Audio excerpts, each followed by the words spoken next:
Hello, welcome.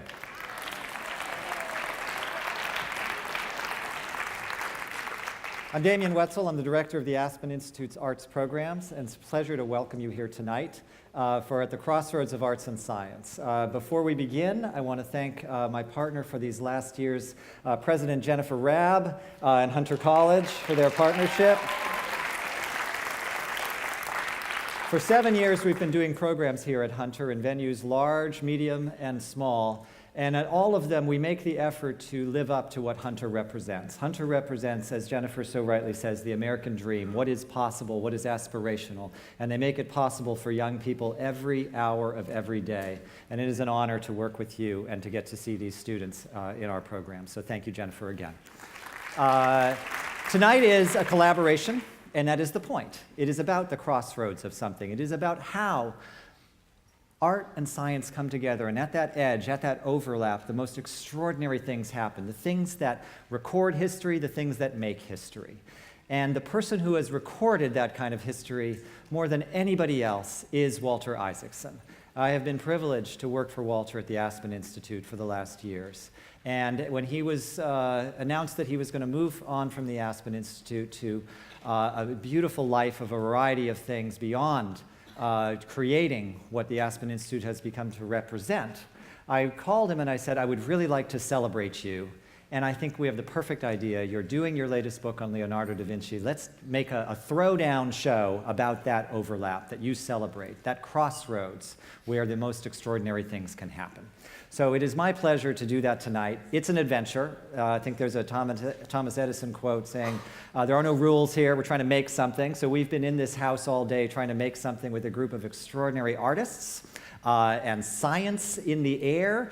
Before we begin, I want to thank my friend Tracy Day, co-founder of the World Science Festival, who extended invitations to all of you from the World Science Festival community. And her husband and co-founder, Brian Greene, will be with us in a little while to share his extraordinary vision for how art and science come together as well. But tonight is about Walter. So please join me in welcoming to the stage Walter Isaacson.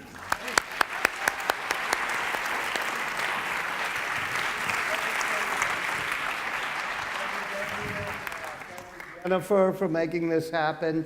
As Damian said, this is a celebration tonight of the intersection of art and science.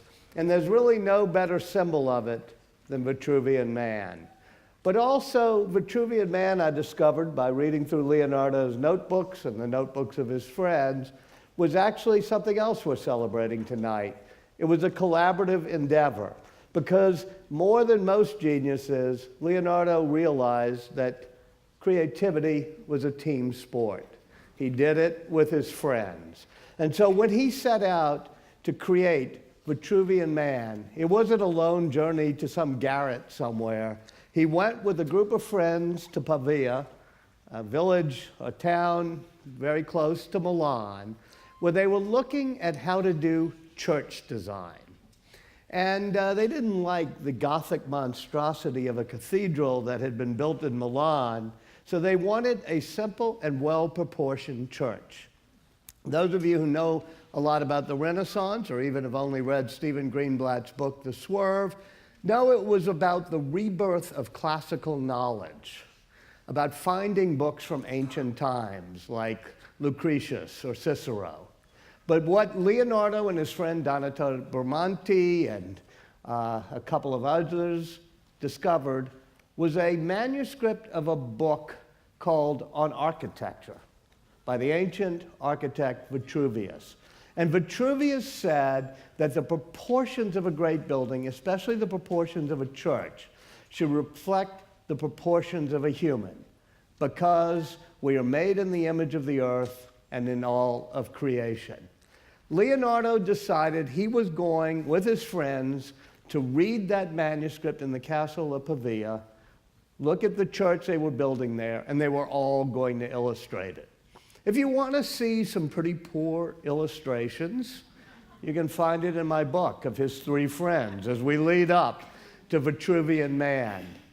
But Leonardo decided to take Vitruvius very literally. He made 230 scientific measurements of anatomical proportions. He also was totally geeking out on the ancient problem called squaring the circle, which means creating a square that's the exact same area as a circle, using only a ruler and a protractor. Something not very easy to do since pi is an irrational number. So when it came to be his time, when he was sitting around with friends drawing it, Leonardo produces what may be the greatest, most moving, and most philosophically profound drawing ever, Vitruvian Man. It's an absolute perfect work of science. He turns the foot this way, and every proportion is anatomically correct based on the hundreds of measurements that he and his friends had made. It is also a drawing of great mathematical sophistication, because Vitruvius had said that the navel is supposed to be at the center of the earth, but the genitals at the center of creation. And so what Leonardo does is he puts the circle right on the base of the square, but lets it go up a bit, further up. So the navel is in the center of the circle, the genitals in the center of the square, and he squared the circle. He has made a circle the same size as the square. So besides, though, being a work of great anatomical and scientific work, and of being great mathematics, it's also a work of art, a work of unnecessary beauty. The man inside doesn't have to be this carefully chiseled and crosshatched the way he is. I remember when Kathy and I went to Venice and saw it on the 4th floor of the Academy, and you see the protractor point right in the navel and the clean incised line. He knew exactly what he was doing, and then the left-handed crosshatchings he used make this into a work of beauty.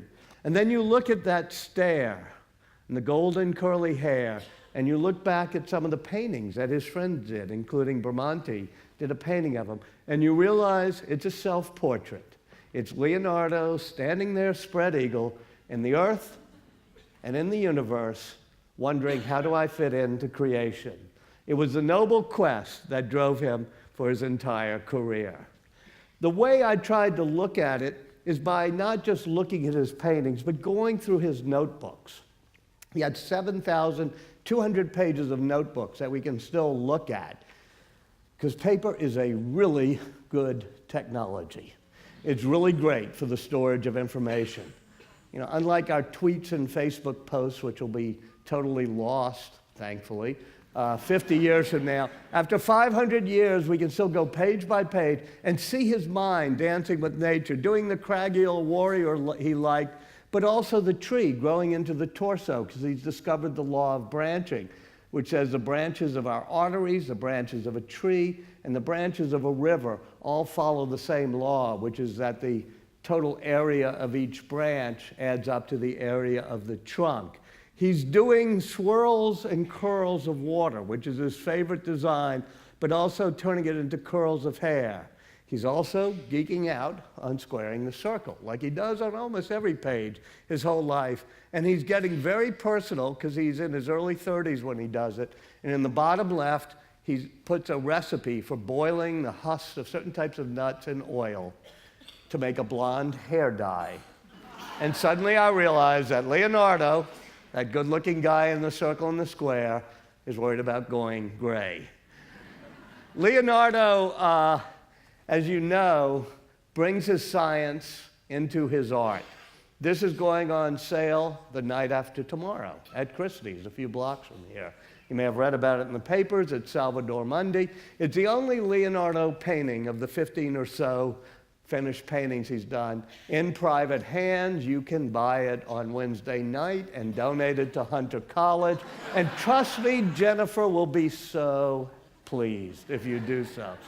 But the cool thing about it is you see the science of him doing the blurred outline, because he has done his optics experiments and knows that we see lines in a slightly hazy, sfumato he called it, like the dissipation of smoke, because the light doesn't just come into one point of the eye, it comes to the whole retina. But the hand is rather sharply delineated. But that's because in his treatise he's writing on perspective, besides all the things that they've discovered about distance perspective, he has something that he has called acuity perspective, or sharpness perspective, which means at a certain point, like right about here, our eyes focus and the lines are actually very sharp. It's the one place we see sharp lines, and by doing it this way, it makes it look like the blessing hand of Jesus is coming out at you. One of the things Leonardo does by combining science and art is he makes a two-dimensional panel look like a three-dimensional scene, and you see it there. And then finally, you have the crystal orb with the inclusions down here that are scientifically perfect, but there's something scientifically odd about it. If you can think of a crystal orb, if you can take out a goblet of water and look at it, it should distort what's coming behind it. The robes of Jesus should be inverted a little and distorted, as if you're looking through a globe, but Leonardo doesn't do that. Some people say, well, maybe it's because he didn't know. Well, that's ridiculous. Leonardo knew. He had done optics experiments. He had been studying crystal for Isabella d'Este. He had focused light rays in order to solder the copper ball on the Duomo. Another reason is that he probably thought, well, it should distort the robes, but that would be distracting. I'm not going to do that. It would, take away from the beauty. Maybe. But I also like to think that he knew it would distort, and he knew that a few viewers would know that. But he's doing Salvator Mundi, Christ the Savior of the world, and he wants to show that it's a miracle and that everything he touches will be not distorted. He also does theatrical designs, or the main sort of living he makes in his 20s and 30s. And that, too, comes into his art. As you can see in The Last Supper, the perspective lines are really great. They start at the forehead of Jesus, and they all move out as perfect mathematical perspective, except, weirdly enough, the walls go back a little bit fast. The table is tilted. Why? Because it's a stage design. He knows how to make it look as you would on this stage with the scenery he's done come in to accelerate the perspective. But he also makes it a narrative. You can imagine the monks coming into the dining hall from here. Their eyes go up from the arm of Jesus, seeing him, and he's saying, one of you shall betray me. But this isn't just a moment in time. Like all of what Leonardo does, it's a flowing narrative. So you see the waves, and we're going to talk tonight about sound waves and light waves. You see the waves of sound coming out and hitting the first two groups of apostles first. And they're saying, is it I, Lord? Is it I? And the others are just reacting, and the waves bounce back, and you hear the next verse. Jesus is saying, he that dippeth his hand, and there's Judas dipping his hand. And finally, even further into the narrative, he's reaching for the bread and wine for the institution of the Eucharist. So that ability to turn a painting into three-dimensional, into a narrative, and even do tricks. The windows are here. Why is the light hitting this wall and the table this way? Because when you walk into the real room, you'll look up here to the far left, and there's the real window. And he's making the light come in as if from that window. It all comes together in the greatest of all paintings, the Mona Lisa. Ta-dam, one more, bingo. This is the culmination. He starts it in 1503, near the end of his life, or actually he carries it for 16 years until he dies in 1519. It's a cloth merchant's wife, but he never delivers it as a commission to the cloth merchant. He takes it from Florence, then to Rome, Milan, finally over the Alps to France, where the King of France is his last patron. And it's there by his deathbed. And all of the science and all of the nature comes together. One of the great art critics who've written about Leonardo, Kenneth Clark, in the last century, said it's a shame he wasted so much time doing geology and math and anatomy. Otherwise, he could have painted more paintings. That may be true, but I don't think he would have painted the Mona Lisa. In fact, I think she answers that criticism with her smile. We see the rivers from the ancient times of Earth, like every other Leonardo, connecting, even as in Vitruvian Man, connecting us to the earth. The river comes down, winding the way he loves, into the roads of civilization and into the veins, as if it's all connected.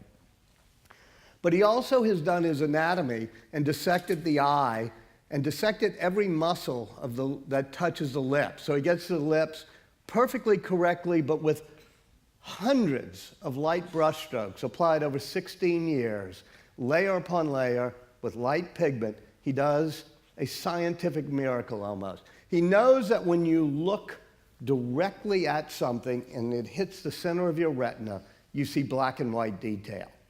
He's dissected the eye and discovered that. But if you're looking at something and it's slightly peripheral, it hits the side of your retina, you see color, you see shadow. And so he makes it that if you look really close, the tiniest of black and white details at the end of her lips go straight, but the colors and the shadows move up. And so it becomes an interactive smile, a mysterious smile, a smile that reacts to us, our emotions, and how we're looking at her. And it changes to keep the mystery of her emotions there. If you look directly at her, maybe she's not smiling. You think, wait a minute, maybe that's not a real smile. But then as your eye wanders to her cheek or her forehead or chin or the backdrop, suddenly you're seeing it from a slightly different angle in your eye, and the smile lights up. In the end, this is a work, like everything Leonardo does, both of art and science. And like the people that'll be with us tonight, I'm not so sure he even made that much a distinction between the two. Thank you all very much. Thank you, that was fantastic. Wow. Walter, that just, it's just scratching the surface, you can tell. Just want to hear more and more and more. So you have to read and read and read. In truth, that quest for knowledge is at the heart of it, about how to do things and how the impact goes. And I think that idea that these things are interrelated, the art and the science, maybe it's a personal thing. One hopes that it's true, when you're on the art side of it. But I think that, as a writer, do you find that quest for knowledge informing even the way you write over and over again? Well, I do think that Leonardo da Vinci helped inform my sense of a quest for knowledge. It used to be that, you'd try to find out things because they were useful, or they were knowledge that would be, good to know because of something you needed. But Leonardo was curious for curiosity's sake. Yes. He had the good fortune to be born out of wedlock, so he didn't get sent to a university, with all due respect to Hunter. And so he didn't so he had to sort of teach himself.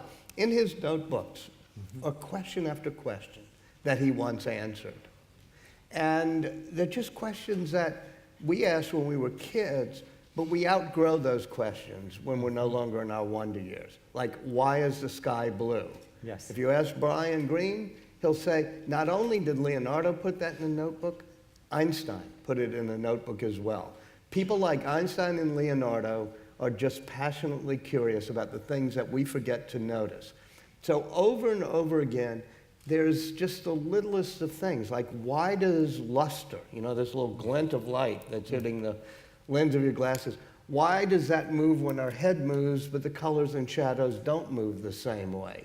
And so he's just trying to think of, he says, go down to the moat and look at the four-winged dragonflies to see if the wings alternate or go up and down in unison. All the things that a kid might look at. And it wasn't that he needed to know this. My favorite one is describe the tongue of a woodpecker, he puts one day. You go, whoa, who would wake up one morning and decide, I need to know what he doesn't need it to paint a painting. He doesn't need it to do a flying machine. He needs it because he's Leonardo. He's relentlessly curious. And I think that's the main thing to learn from Leonardo, is to be curious for curiosity's sake, not just because you need to know something. Amazing. All right, well, we're going to return to Mona Lisa now for a moment.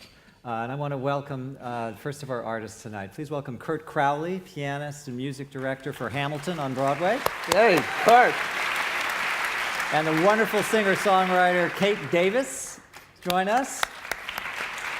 And I don't need to say anything more for this moment. Let's just go right on. Thank you, Kurt.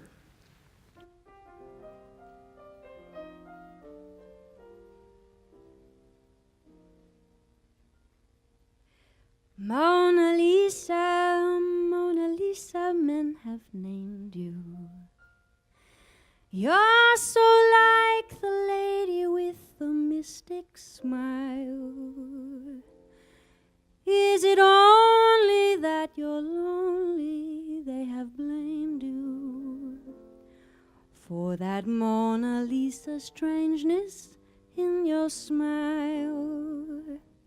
Do you smile to tempt a lover, Mona Lisa? Or is this your way to hide a broken heart?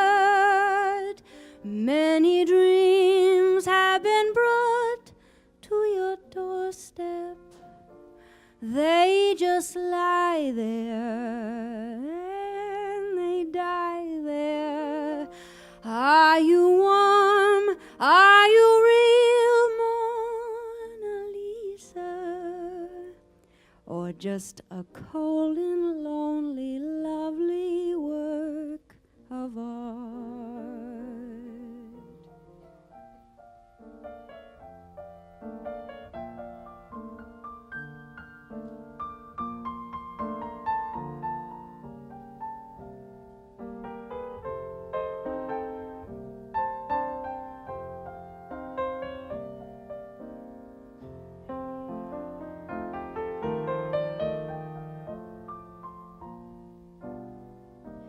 Or do you smile to tempt a lover, Mona Lisa?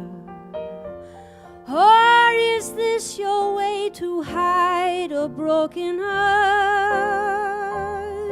Many dreams have been brought to your doorstep. They just lie there and they die there. Are you warm? Are you real, Mona Lisa? Or just a cold and lonely, lovely work of art?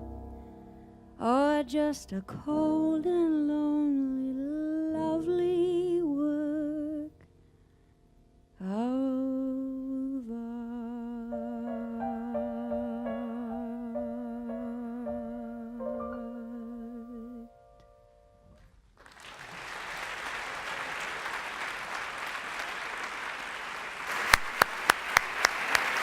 Kate Davis and Kurt Crowley. Thank you, Kate. So we're going to keep Kurt at the piano just for a few more minutes, but we're going to turn to another subject that Leonardo covered. Well, there's the book, just so we were supposed to say. Walter will be signing the book out in the lobby afterwards, so we're going to make sure to say that a few times during the evening. So, the heavens. The heavens. When you talk about examining the tongue of a woodpecker, Yes. microscopic detail, the idea, the reality, what does it mean? All of the anatomy work that we know about, the idea that everything was based in the search for knowledge, that was on a very tangible level, that you could investigate. And then there's that, you just can't know, that Leonardo led the way in thinking about things. Over and over again, we find in those notebooks the discoveries that he didn't actually publish. But they're there, and we see them now from over 500 years ago. He was already there. He was already there, speculating, making those analogies between, if this is like this, then this must be like this, and testing it and trying it. And here's an example. Moonshine. Yes, moonshine and earthshine. That idea that, you know, the crescent of the moon, what is that? Why does it look the way it looks? I think I have one quote from your book. Leonardo wrote, "Anyone standing on the moon would see our Earth just as we see the moon, and the Earth would light it just as the moon lights us." 100 years before Galileo, let us remember. Exactly, let us remember. That idea that he could speculate in that way, it must be this. As we are lit, so is the moon lit. As the moon lights us, so we do light the moon. Imagining and not, you know... And then even something really cool, which is what you're talking about, earthshine, which is when you see the moon and it's not lit by the sun, i.e. the new moon, the dark moon, that you can faintly see it. And people couldn't quite figure out what that was. And Leonardo said, that's earthshine. That's the light of the earth bouncing from the sun to the earth and bouncing onto the moon. And so you see it in that pale yellow way. And turns out to be totally correct. Incredible. Well, of course, there's a song. Good. There's a song to the moon from the beautiful opera Rusalka, and Kurt will take us through that. And please welcome the extraordinary soprano, Jacqueline Bolier.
Jacqueline Bolier.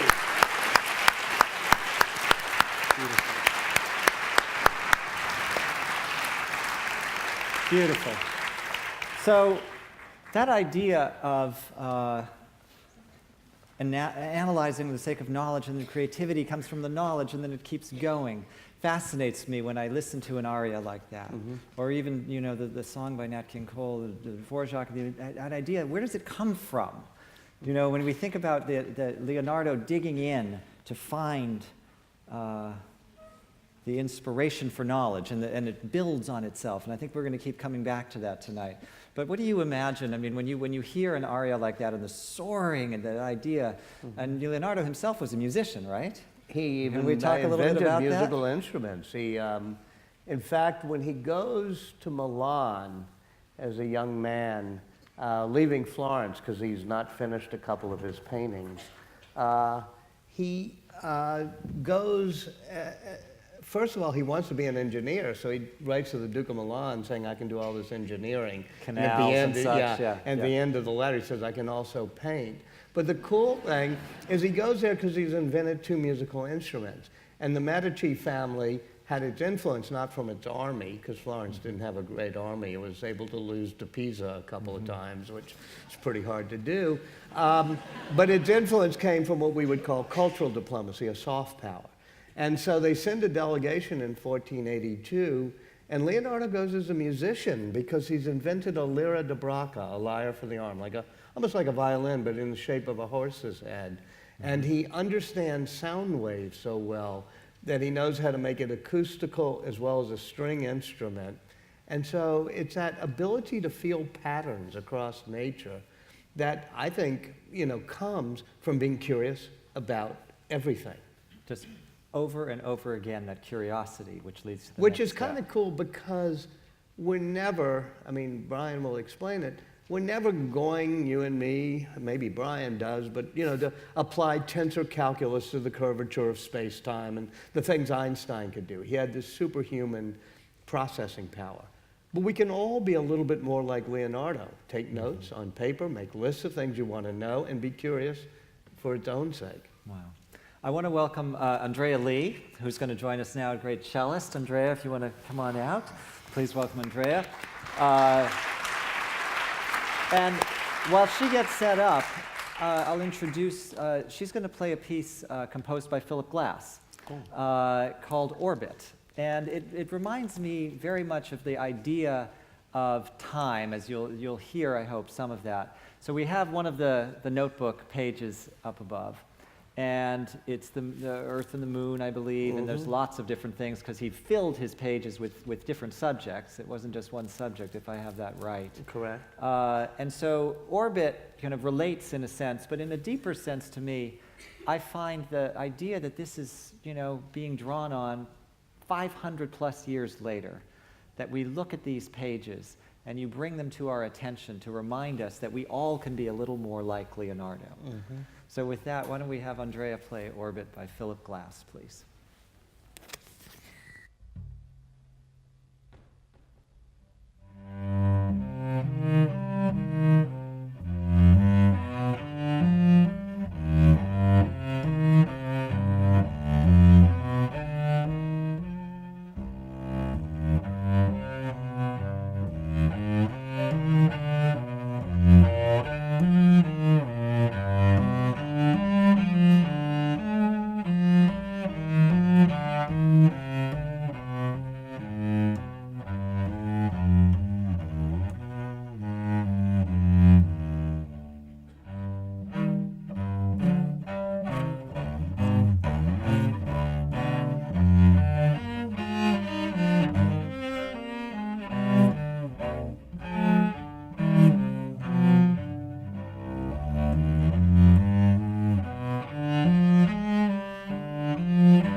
Thank you, thank you, thank you. Thank you. Bravo. That was wonderful. Thank you so much. Thank you. That was wonderful. That's what our friend Winton calls deep notes, right? That's right, Those are right. deep notes. Deep. And we should note that Philip Glass, who wrote that composition, also did the music for Brian Greene and Tracy Day. The World Science Festival would then For Icarus. performed it at Lincoln Center, which is Icarus on the Edge of Time, one of Brian's children's books. So between Philip Glass and that, and him doing music about time, it really does all connect. Yeah, I mean, Philip has such an adventurous and curious mind himself as he's cycled through, you know, somewhat traditional education, but not. He grew up in Baltimore. His father owned a record shop. He listened and listened, those hours spent, and then led him to Paris, and then led him to India, to the traditions, and again, blending traditions and blending before he found his voice, as it were, the Philip Glass that we all know. But this, I find, actually a special composition. It has a very driving, historic kind of quality to it. I think it's quite But it something. also almost feels like it has a appreciation for scientific beauty too, and the flow of time. I agree. You mentioned that Leonardo created instruments, so one of the instruments is something called the viola organista. Oh, what a great idea that is. A great idea. Basically, it was meant to be sort of a piano that sounded like a cello. And it was a string instrument because he loved the way strings reverberated and the tonal quality of them. So it was a mechanical set of strings, but you could press with a keyboard. Yeah. You could make each of the strings hit. So it combined the versatility of a keyboard instrument with the tonal quality of a string instrument. And I'm stumped as to why it's not. Well, I read that a fellow in Eastern Europe created a viola organista a few years ago, and I really, when I listened to this again today, I thought, my God, that would be so good on that. Right. It would be really interesting. He also created drums with different holes so you could play the drums and control the tones. I think, I don't quite know why his musical instruments didn't catch on. He loved that notion of sound. Yes. And how there's a different timbre, a different tone, and how you can do that, you know, by the holes, the width of the heads of the drums, everything. He just And I'm loved sure how he it was worked. drawing from nature and drawing from the imagination that he had built. We talked about sound waves briefly, or you did. I want to move to that now for our next segment. That idea that, well, Leonardo was credited with the ideas behind sound waves. And if I have the story correctly, he was standing next to a pond, and a rock fell in the pond, and as the ripples from waved out, a bell began to ring, and he related the two things. Right. And he even discovered, you know, what we do, I think, in 5th grade science class, where the ripples go through the holes and, you know, show how they do, as if they were sound waves, that Yes. water waves do it. And likewise, I mean, even with the Last Supper, as I said, you feel the rippling of the sound going through and then back. So Wonderful. I think he loved the motion of waves. Right. I mean, but I also think of out of nothing something. There's like this moment of stillness. I read a John Cage quote the other day that is kind of a tasked Michelle Dorrance, who's going to be out in a minute, the incredible tap dancer, with this as her task for tonight. John Cage said, "No sound exists that is not, no silence exists that is not pregnant with sound." And Leonardo also felt that no moment exists that's not pregnant with the moments before and after. Just like the flow of a river is not Yes. one moment, the flow of a painting, whether it's Adoration of the Magi to the Last Supper, is about flow. It is a continuum. All right. Okay. He should have invented the calculus. Only that if he had a little bit more math, he just would have a gotten little bit calculus, longer. yeah. All right, well, let's all for a moment, just to help Michelle get there, let's just have a little silence, a little darkness. And Betsy, you want to take us on through this? Okay.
Oh!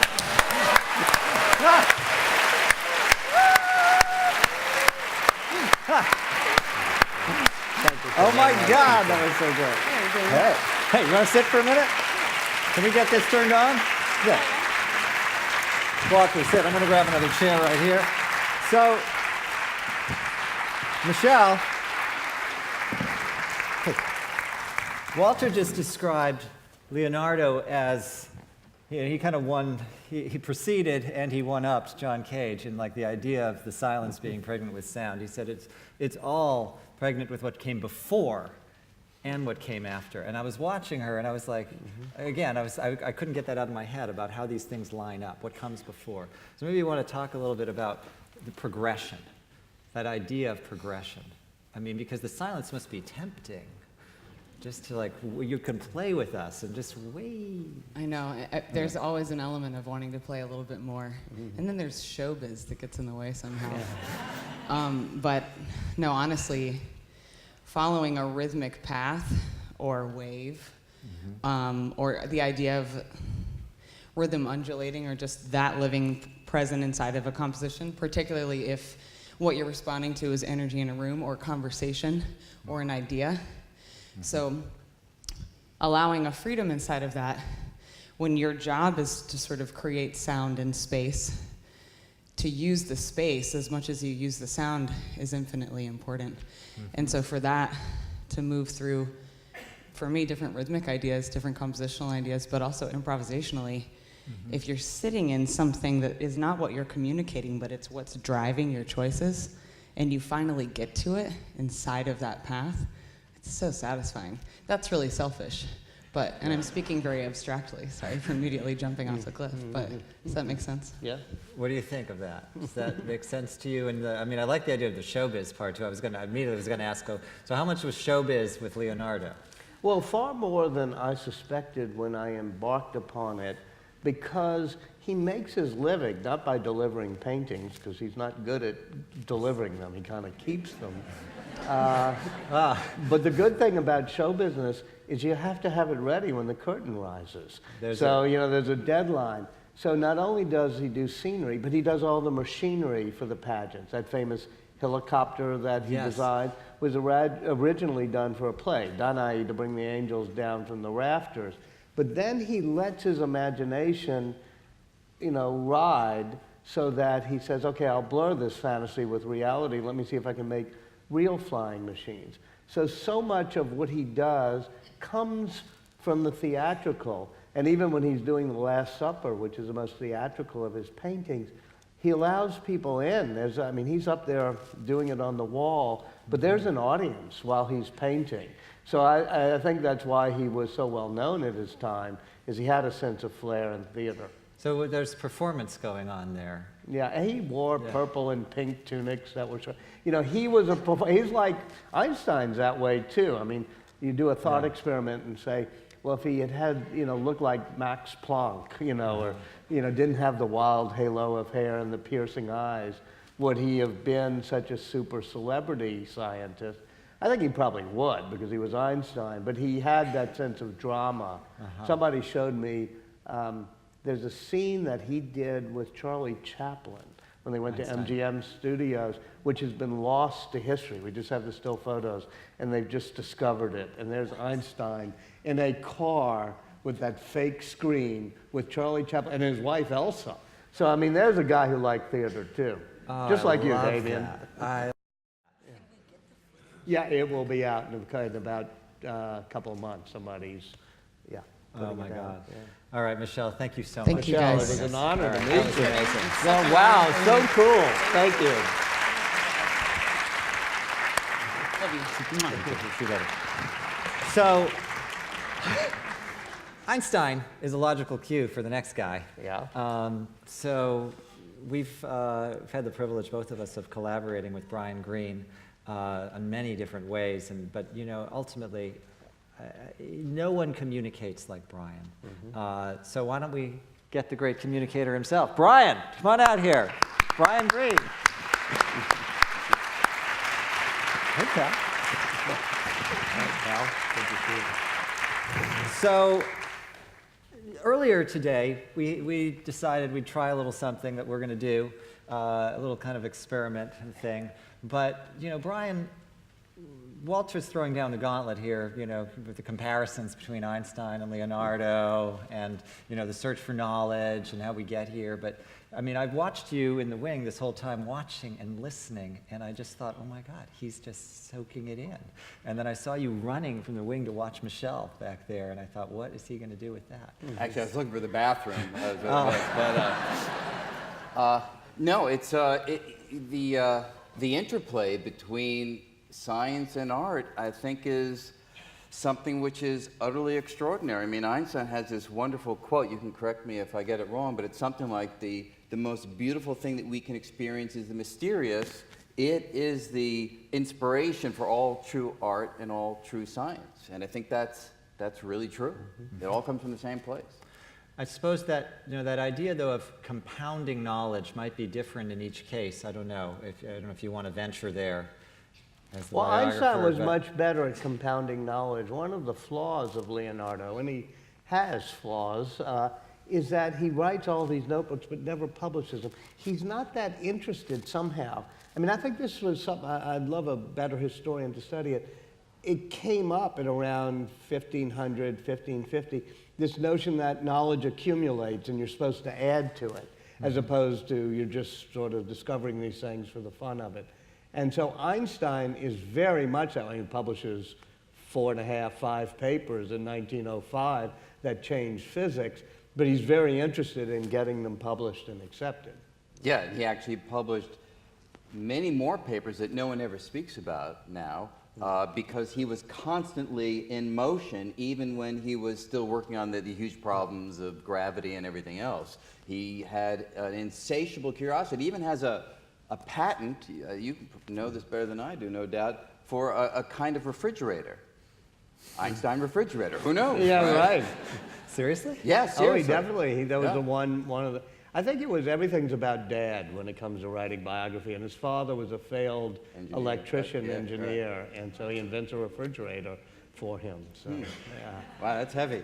But can I ask a question? Yes. I talk about, but you know more about the Einstein part, the why is the sky blue? And Leonardo, who asked himself that question, actually figures out the scattering of light by water vapor and does his experiments with purified water and regular, you know, water to see if it would make a different type of blue. Huh? It's not just for his paintings. I mean, he can do the Mona Lisa sky without this, but he gets so into it, he wants to know. But then I think it's late, it's like in the 1920s, after he's done general relativity, Einstein just decides, why is the sky blue? Yeah, yeah. No, it's a question that crops up, and I think we finally have the answers. I don't think it's going to be one that reappears in future ages. But, you know, the point of looking out to the world and being deeply taken by the simplest of questions, I think really is at the heart of certainly of Einstein's work. Mm-hmm. But as I'm learning from you, it's also true of other geniuses. Fantastic. All right, so we have this comparison, but you know, Einstein's work was centered on ideas that, well, you know, you can tell us more about it. You give us a little tour? Well, I mean, just riffing off that, I mean, you know, Isaac Newton gave us an understanding of gravity way back in the 1600s, and Einstein himself was deeply troubled by the following fact. Newton gave us a formula for how gravity works, but he never told us how it actually gets the job done, how one object can kind of pull on another across empty space. Do you mind if I stand up? I always do better. You know, so thick. So anyway, not to take over, but just for a second. So Einstein is deeply puzzled by this question, and he spends 10 years trying to figure out how gravity actually works. It's the kind of question that a 5-year-old asks. How does the sun keep the Earth in orbit? And he comes up with this crazy idea that you wonderfully describe in your book. He says gravity works because gravity is the curvature of space and time, and space and time can actually push things around, causing them to go into orbit. It's a crazy idea. He writes it down mathematically, and then in 1919, an experiment looking at distant stars during a solar eclipse, seeing that they move in just the way that his ideas of curved space would predict, this bears out his prediction, and he gets a telegram alerting him to the fact that his ideas of this strange curvature of space and time have been confirmed. And it's a beautiful story because there is a student with him when he receives this telegram, Elise Schneider. And she says to him, "Professor Einstein, what would you have said if the data had not supported your theory?" And Einstein says, "Well, I would have been sorry for the dear Lord because the theory is correct." Right? That's how much his aesthetic sense about the world was borne out to a degree that he almost didn't need the data. But Einstein didn't stop. So 1916, 1980, he writes 2 vital papers where he comes to a strange idea resonating with everything we've spoken about here tonight. He says, look, if gravity is the warping and curving of space and time, well, if space is flexible, maybe it can vibrate.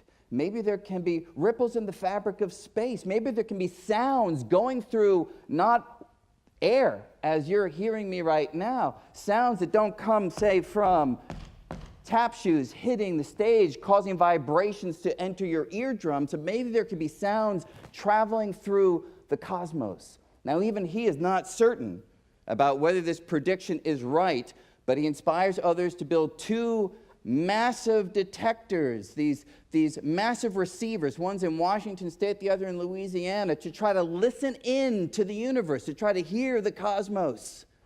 And amazingly, on September 14th, 2015, as many of you no doubt know, finally we heard the universe for the very first time. Ripples in the fabric of space caused these 2 receivers to twitch in just the right way. And based on the data from those twitching detectors, we've been able to tell the following story of what actually happened. Here's how it goes.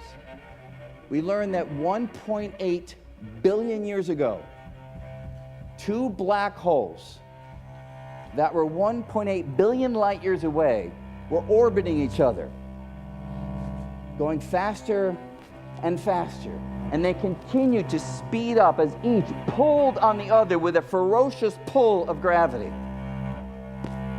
And their speed continued to increase until it was going a quarter of the speed of light, a half of the speed of light. Faster and faster and faster they orbited until finally they crashed together. And in that collision, they released more energy than the output of every single star in every single galaxy in the observable universe combined. And that energy caused the fabric of space to undergo a dramatic ripple, a torrential motion in the fabric of space, a tidal wave of space that rippled outward in all directions. And as it traveled, it spread and it diluted, but part of that wave traveled toward planet Earth. It continued to race toward the Earth at the speed of light. 1 million years goes by, 100 million years go by, 1 billion years go by, and when that wave is 100,000 light years away, it just reaches the Milky Way galaxy, and it continues to race onward, heading toward planet Earth. And when that wave is 100 light years away, Albert Einstein is born and starts to think about the possibility that there might be these waves in the fabric of space, and inspires others to build those 2 receivers. And this wave is still rippling toward planet Earth, weaker and weaker, but it's continuing onward. And when this wave is 2 light days away, they turn on the machine. And 2 days later, the wave rushes by the Earth, and the 2 receivers twitch. And through that twitch, we learn for the first time that not only can we engage with and examine the universe by looking at it, as we have done for thousands of years, but we learn for the very first time that we can also examine the universe by hearing it.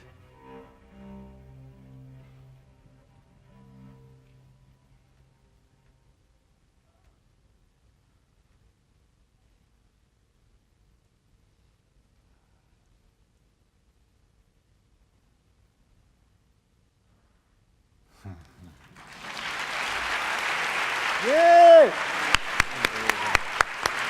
Unbelievable.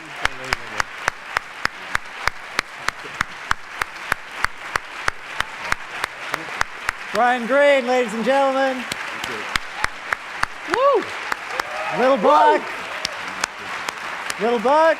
Carl, thank you. And Andrea Lee.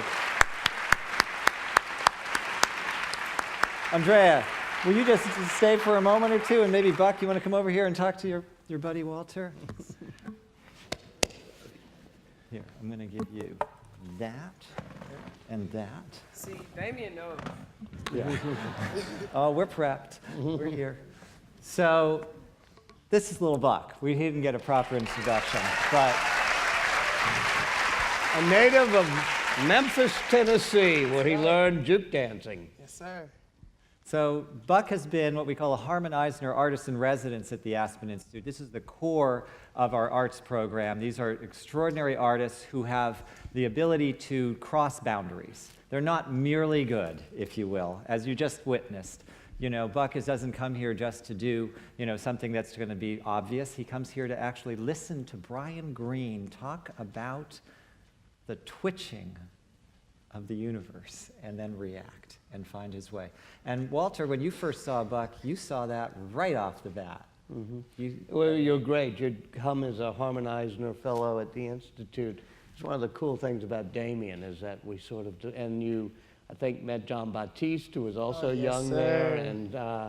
And to me, it was amazing because you made it theatrical, too. I think even last year, you did almost a set piece where you were in body painted, paint. right? Go ahead, Yeah. Tell us about it. Yeah, so we, me and my friend John Buggs, it's just my company member partner, we have a company together called MAI.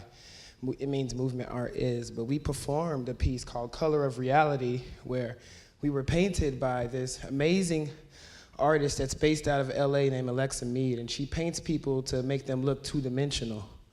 So she'll paint the person and the whole background, including whether it's, and she'd have props like TVs or chip bags or anything, or even paintings in the back of the wall that she would paint over. So everything you see would just look like a two-dimensional painting until that person moves, and then it alters your reality. So We were so Leonardo-like because he was so interested absolutely. in two-dimension, three-dimension. And that really struck me when I heard you talking about that. I was like, wow, that really reminds me of what we did back in Aspen with Color of Reality, and we just pretty much, we became these characters, we became these two-dimensional portraits, pictures, and we just came to life in person through movement. It was just amazing. It was an amazing performance. I mean, the idea of being, of movement, you said movement art is, Yes. which is your core belief that this actually informs and it's part of that continuum you talk about. That movement is not simply there to be observed by an audience or even to simply be partaken in by an individual, but that it is part of something larger. Absolutely. I mean, that relates very much to what we're talking about here. Absolutely, and as a biographer, I really want to ask, how did growing up in Memphis and doing juke dancing, which you'll have to explain what it is, help you get to that realization? Well, actually, yeah, I grew up in Memphis, Tennessee, and this is where I found my dance style, Memphis juking. And juking, it originated around like a little over 30 years ago. It consists of a lot of slides, glides, everything you really saw me do, but it has one thing, it has this bounce. And that really reminds me of the vibration that you mentioned. But juking's basic overall foundation is just a bounce. As long as you keep this bounce going, then it'll keep you moving across the space. I really want to show. He knew I wanted to show. So, so with this bounce with juking, it starts here. It's like Muhammad Ali or Bruce Lee, and the way they bounce and move around and dance. But this bounce was rhythmic. It had different parts of it, so you can bounce in a way where you actually look like you're vibrating. And this bounce made our movements go from plain to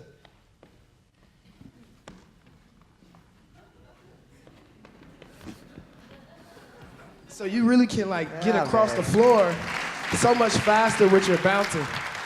And that really, and I've been just practicing this movement for about 13 years now, and straight, just every day, just trying to get familiar with my own body.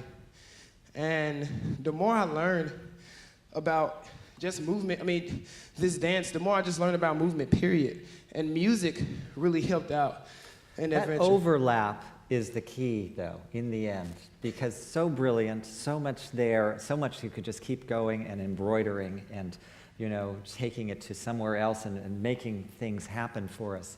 But it's the overlap with music, as you said, and with ideas.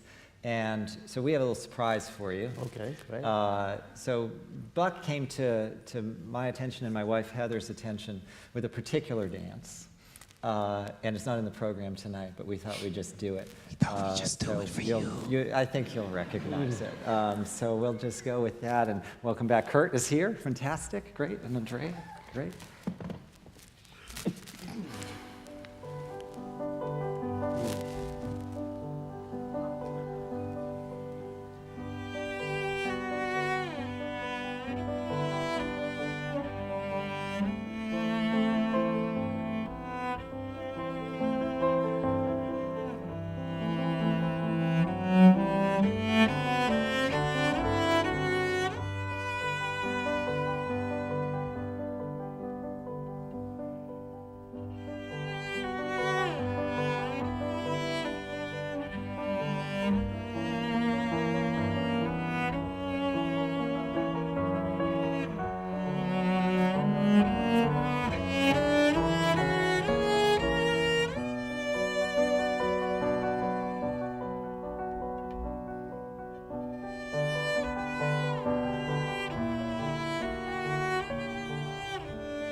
Bravo, Buck!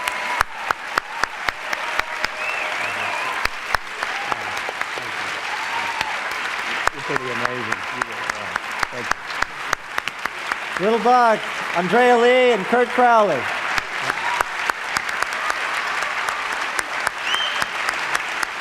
Thank you, Buck. So, thank you, Andrea.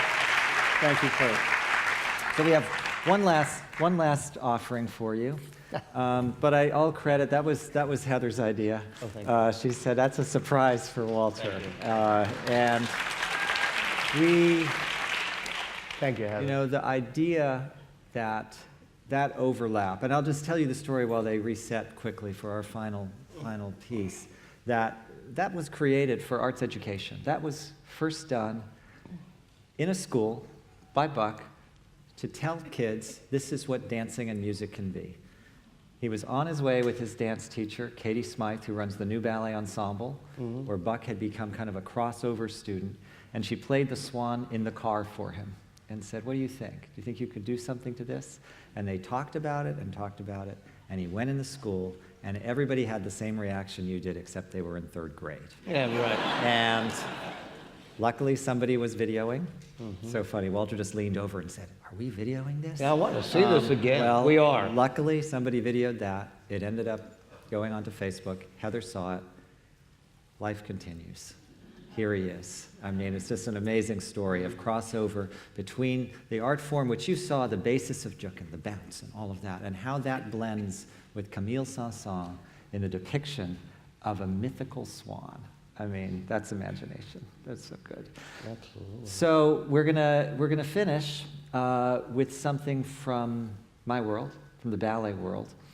George Balanchine and Igor Stravinsky's Apollo, premiered in 1928, Diaghilev. Right. I've heard Heather talk about it. You and have. shown me the black and white film. That's right. And the ideas behind that were the ideas of pure elimination. Balanchine said it was the turning point of his career when he realized that he too could eliminate. He didn't have to do it all. I love that idea of bringing this to a close with that principle, and the Stravinsky with that mathematical mind, but yet the freedom of invention. And those two together, this was their first real collaboration where that took fire. And real quickly, it ties so much into Einstein, because during that period of the birth of modernism, where relativity hits and uncertainty principle hits, and Picasso and Balanchine and so many others are breaking the established forms. Stravinsky. Yes. It's an explosion of creativity that happened in Florence in the 1470s. Yes. It happened in the 1920s, around then, when this happened. And we have to always remember, what is it that nurtures, becomes an incubator for that creativity? Well, in this case, and in the cases you just mentioned, it's actually a rebirth of classicism over and over again, neoclassicism. We called it the Renaissance, yeah. We called it the Renaissance, and it continues, thankfully. So, Walter, thank you so much for letting us celebrate you. I'm going to suggest that we have some seats right here. Thank you all for joining us. I hope you'll join Walter out front afterwards. You're about to see the pas de deux from Balanchine's Apollo, set to the music of Igor Stravinsky, danced by Tyler Peck and Chase Finlay of the New York City Ballet, accompanied by Kurt Crowley, and we're just going to set the stage quickly for that. Okay.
Walter. Just jump it. Everybody, come on out. Join us. Thank you, Chase. Thank you.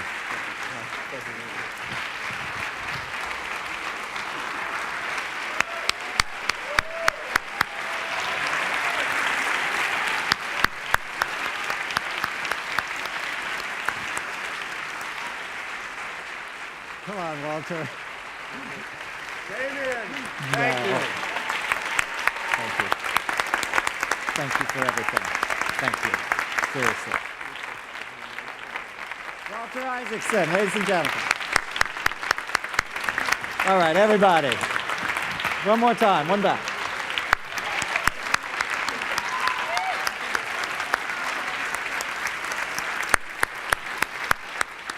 Thank you all for joining us.